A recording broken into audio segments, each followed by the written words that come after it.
Du coup, on va aborder le sujet du voile. Le sujet du voile. Pas mal le sujet du voile. Sachez que pour le voile en islam, il y a eu une révélation, d'accord? Donc, on va prendre le hadith. Hadith Saouda. Donc, bon, certains musulmans, pour la plupart, ne connaissent pas cette histoire, et je suis ravie de vous la narrer aujourd'hui, ce soir. Eh bien, ouvrez bien vos oreilles, parce que c'est magnifique, c'est croustillant. Même Lay's n'a pas fait plus croustillant que ça.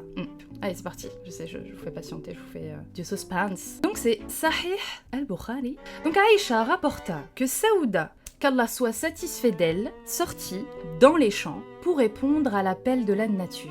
Qu'est-ce que c'est que répondre à l'appel de la nature? D'après vous, qu'est-ce que c'est? Dites-moi, est-ce que vous savez? Répondre à l'appel de la nature, c'est sortir, faire caca. Eh bien sachez que, au temps du prophète, n'oubliez pas de liker. On like, on like, on like. Et ce genre d'histoire ne fait pas plaisir.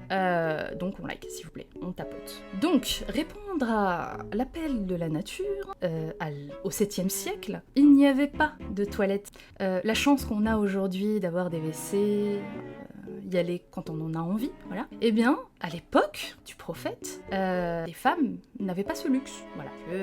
Bref. Et donc Saouda est sortie faire ses besoins dehors. Ah oui, exactement, ni papier de toilette. D'ailleurs, même l'eau, je suis pas sûre qu'il y en ait eu beaucoup en Arabie. Je pense que de faire beaucoup d'économies d'eau. Je dis ça, je dis rien. Donc oui, donc elle sort faire ses besoins, faire caca ou pipi, puisqu'on n'a pas le détail. Hein. Et donc pour répondre à l'appel de la nuit, après même que le port du voile eût été prescrit aux femmes, c'était une dame imposante, de grande taille, parmi les femmes.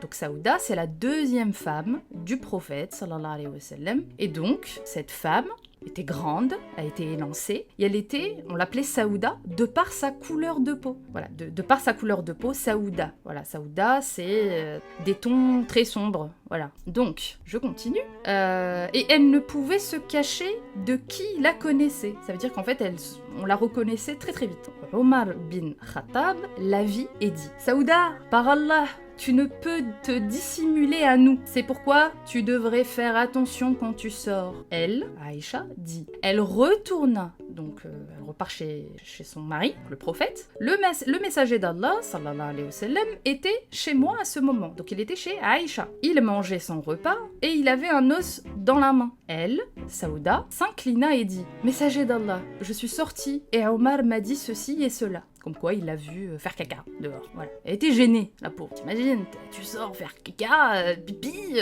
et on t'observe. Et ouais, c'est compliqué. Donc elle était gênée.